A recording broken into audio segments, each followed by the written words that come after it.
Question number 19. Capital gains. Mr. Sanjeev is a resident of India. He furnishes the following information about his income during the previous year 23-24.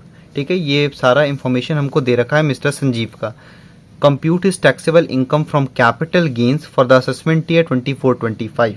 ठीक है भाई, हमको इसमें capital gains calculate करना है. First point पढ़ते हैं.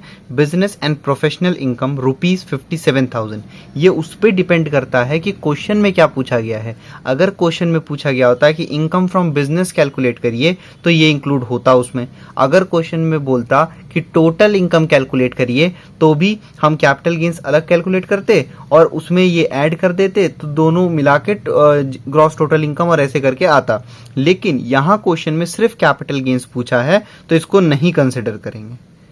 Second point. Capital gains ₹10,500 from a house which he acquired in 22-23. ध्यान से समझना इस चीज को. यहाँ पे ऑलरेडी हमको कैपिटल गेन्स कैलकुलेट करके दिया है कि 10 एक इन्होंने घर बेचा जिससे कि इनका कैपिटल गेन्स आया 10,500 रुपए. बेचा कब है? 23-24 में. खरीदा कब था? 22-23 में. क्योंकि ये कोई भी हाउस हमने पढ़ा था अगर 24 महीने से कम रहता है असेसी के पास तो उसको शॉर्ट टर्म कैपिटल एसेट मानते हैं. तो यहाँ तो एक साल ही रहा था बस.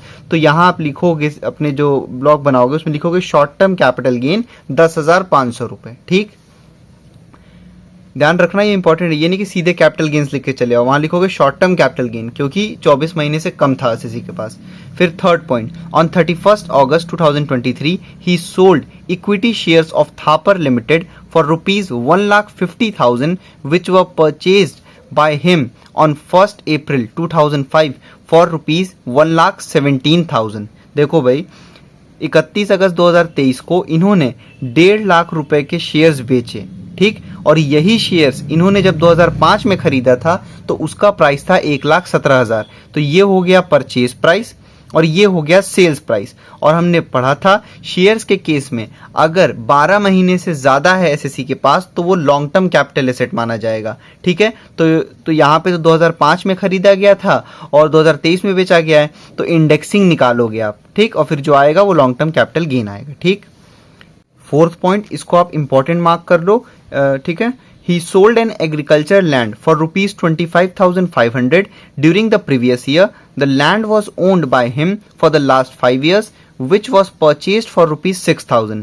The land is situated in a village with a population of 8,000. ठीक है, तो देखो भाई, मिस्टर संजीव ने एक एग्रीकल्चर लैंड को 25,500 रुपए का बेचा. उसको खरीदा था 6,000 रुपए में. ठीक, लेकिन आगे बता दिया है कि ये एग्रीकल्चरल लैंड उस विलेज में सिचुएटेड है जिसका पॉपुलेशन 8,000 है. और एक रूल आज से याद कर लो, मैं अभी दिखाऊंगा भी आपको बुक में, कि कोई भी एग्रीकल्चरल लैंड अगर उस जगह पे बेचा गया है जहां का पॉपुलेशन 10,000 से कम है तो फिर हम उसको कैपिटल एसेट नहीं मानते हैं. ठीक, जब कैपिटल एसेट ही नहीं माने तो कैपिटल गेन्स कहां से आएगा. ठीक है, पेज नंबर 304 पे आ जाइए आप लोग, नई वाली बुक में जो इस साल की है. द टर्म एससी मेहरोत्रा की जो बुक है 65th एडिशन, उसमें आइएगा, मतलब जो लेटेस्ट है अभी. The term capital asset does not include the following. Capital asset इन सारी चीजों को नहीं इंक्लूड करता है. थर्ड पॉइंट पे आओ सीधे. Agricultural land in India provided it is not situated, बस ए वाला पॉइंट पढ़ लो, within the limits of any municipality और a cantonment board having a population of 10,000 और मोर. अब देखो यहाँ ये उल्टा लिख दिया है. यहाँ लिखा है, मतलब कि लिखा सही है लेकिन घुमा के लिखा है. जैसे लिखा है agriculture land in India provided it is not situated, मतलब कि अगर वो ऐसी जगह पे नहीं सिचुएटेड है जहां का पॉपुलेशन 10,000 और 10,000 से ज्यादा है तो फिर उसको कैपिटल एसेट नहीं मानेंगे. ठीक है, तो अगर मैं इस पॉइंट को सीधे सीधे समझाऊं तो ये पॉइंट यही कहना चाह रहा है कि एग्रीकल्चर लैंड अगर वैसी जगह पे सिचुएटेड है जहां का पॉपुलेशन 10,000 से कम है तो फिर वो एग्रीकल्चरल लैंड जो है जिसको आप बेच रहे हो वो कैपिटल एसेट नहीं माना जाएगा. ठीक, तो फोर्थ पॉइंट को नहीं कंसिडर करोगे. फिफ्थ पॉइंट पे आ जाओ. On 1st March 2024 he sold a flat for ₹11 lakh which was purchased by him on 1st January 1996 for ₹1,20,000. The fair market value of this flat was ₹2 lakh on 1st April 2001. देखो भाई, flat को खरीदा था 1996 में, बेचा है 2024 में, 24 महीने से ज़्यादा था, इसलिए long term capital asset indexing निकलेगा। बस इंडेक्सिंग निकालते समय ये बात ध्यान रखना कि क्योंकि ये हाउस 2001 से पहले परचेज किया गया है और यहाँ पे फेयर मार्केट वैल्यू दिया गया है, तो फेयर मार्केट वैल्यू और परचेज प्राइस दोनों को कंपेयर करके तब इंडेक्सिंग निकलेगा। आगे हमको कैपिटल गेन्स निकालना है और इन्फ्लेशन इंडेक्स दे रखा है 12 का 100, 56 का 117, 23 24 का 348। सॉल्यूशन देखते हैं 19 का। सबसे पहले हम फॉर्मेट बनाएंगे, computation of taxable capital gains.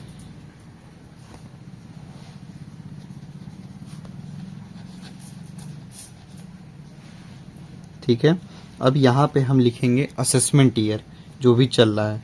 For the assessment year अभी चल रहा है 2024 2025। ठीक है, एक एक करके देखेंगे। यहाँ पे first point business and professional income, यहाँ पे पूछा गया है कैपिटल गेन्स। तो जैसे इनकम टैक्स के 5 हेड होते हैं, income from salary, house property, income from business, capital gains, income from other sources. तो ये जो फर्स्ट पॉइंट है ये जाएगा इनकम फ्रॉम बिजनेस में, तो यहाँ पे नहीं आएगा। सेकेंड पॉइंट पे आओ सीधे। सेकेंड पॉइंट पे लिखा हुआ है कि कैपिटल गेन्स हुआ है 10,500 का एक घर से, मतलब इन्होंने एक घर बेचा होगा, उससे 10,500 का कैपिटल गेन्स हुआ है। लेकिन आगे ये भी बोल दिया कि 2022-23 में खरीद के 23-24 में बेचा गया, यानी कि ये हाउस जो है इनके पास 24 महीने से भी कम था। तो इसीलिए जो कैपिटल गेन्स है इसको आप लिखोगे कि short term capital gains, short term capital gains. ठीक है, लिख दो 10,500।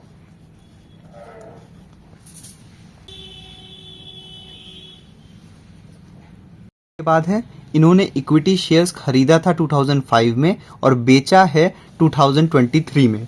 क्योंकि 12 महीने से ज्यादा था इनके पास शेयर्स, इसलिए लॉन्ग टर्म कैपिटल एसेट हुआ, तो इंडेक्सिंग निकलेगा। तो आप यहां लिखो शेयर्स। ठीक है, तो सेल्स कितने का हुआ है? 1,50,000, सीधे आउटर कॉलम में। लेस करोगे आप इंडेक्स कॉस्ट ऑफ परचेज, क्योंकि 12 महीने से ज्यादा था, ये लॉन्ग टर्म कैपिटल एसेट है, तो इंडेक्सिंग निकलेगा index cost of purchase. Formula क्या होता है? कॉस्ट ऑफ परचेज मतलब खरीदा कितने का था, तो 1,17,000 का इनटू सेल ईयर इंडेक्स, बेचा गया है 2023 में, 23-24 का इंडेक्स है 348 अपॉन परचेज ईयर इंडेक्स। खरीदा कब गया था?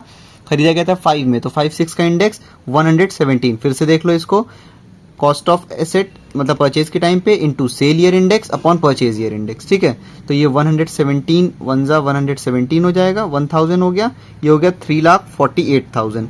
इंप्रूवमेंट कुछ हुआ नहीं, सीधे इसको बाहर लिखो 3,48,000।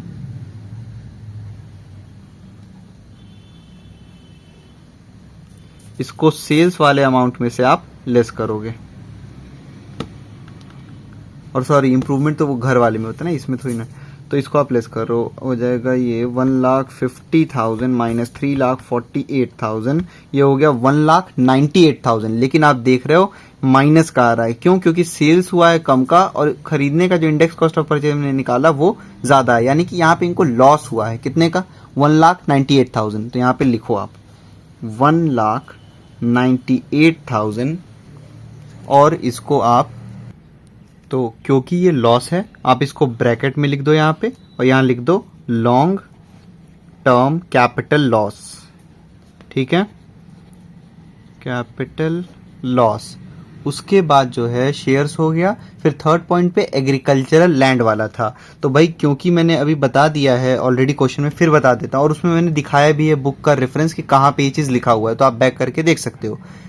देखो, एग्रीकल्चर लैंड बेचा गया है 25,500 का, खरीदा गया था 6,000 रुपए का। ठीक, लेकिन आगे बोल दिया गया कि ये एग्रीकल्चरल लैंड उस विलेज में सिचुएटेड है जहां पे उसका पॉपुलेशन है 8,000। तो जब भी कोई एग्रीकल्चरल लैंड बेचा गया है, सिर्फ एग्रीकल्चरल लैंड ध्यान रखना, और उस जगह की पॉपुलेशन 10,000 से कम है, तो फिर उसको आप कैपिटल एसेट नहीं मानोगे उस एग्रीकल्चरल लैंड को। ठीक, जब कैपिटल एसेट ही नहीं माना तो कैपिटल गेन्स कैसा? तो ये जो एग्रीकल्चरल लैंड वाला है आप लिख दो कि agricultural land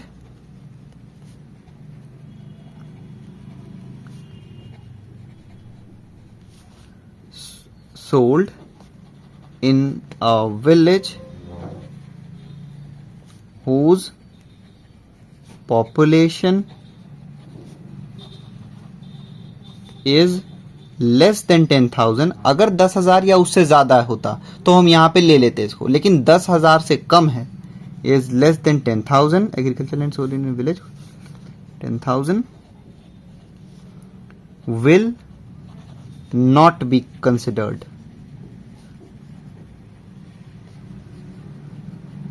as capital asset. ठीक,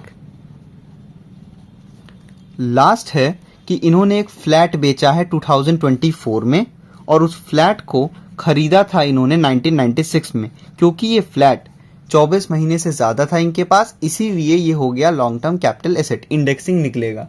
सबसे पहले आप लिखो यहाँ पे सेल्स प्राइस कितने का बेचा गया है, 11 लाख रुपए का, तो सीधे इसको आप आउटर कॉलम में लिखो और लेस करोगे यहाँ पे आप, क्योंकि ये लॉन्ग टर्म कैपिटल एसेट है, लेस करोगे इंडेक्स कॉस्ट ऑफ एक्विजिशन या इंडेक्स कॉस्ट ऑफ परचेज लिख दो यहाँ पे।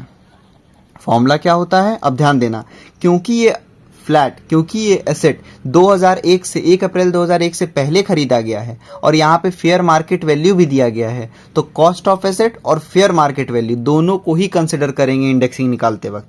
तो कॉस्ट ऑफ एसेट था परचेज के टाइम 1,20,000 और फेयर मार्केट वैल्यू 2001 की 2 लाख, तो उन दोनों में से ग्रेटर कौन सा है भाई, कॉस्ट ऑफ परचेज और फेयर मार्केट वैल्यू में से ग्रेटर कौन सा है, तो भाई फेयर मार्केट वैल्यू।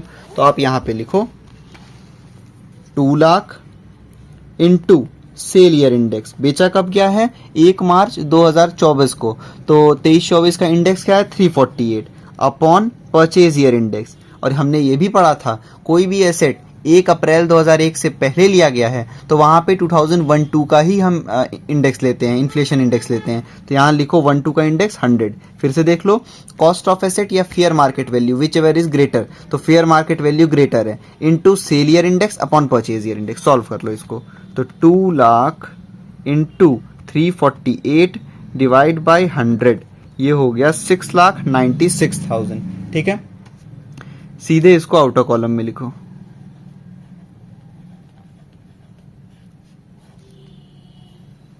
इसको लेस कर लो सेल्स प्राइस में से,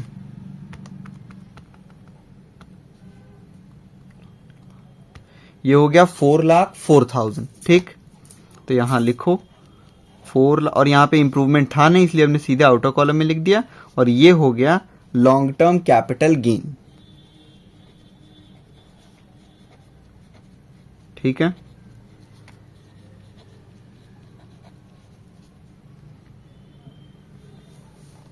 अब देखो भाई, अब हमको यहाँ पे taxable income from capital gains निकालना है, तो तीनों अलग अलग जगह से आ गया कैपिटल गेन्स, लेकिन सेम ईयर का है, तो आप इसको सेट ऑफ करोगे एक साथ। ठीक, दूसरी चीज, ये लॉन्ग टर्म कैपिटल लॉस है ना, तो इसको शॉर्ट टर्म कैपिटल गेन से आप सेट ऑफ नहीं कर सकते। ठीक है, लेकिन लॉन्ग टर्म कैपिटल लॉस को लॉन्ग टर्म कैपिटल गेन से आप सेट ऑफ कर सकते हो। ठीक, तो आप यहां लिखो टैक्सेबल कैपिटल गेन्स। ठीक है, ए से हुआ है 10,500,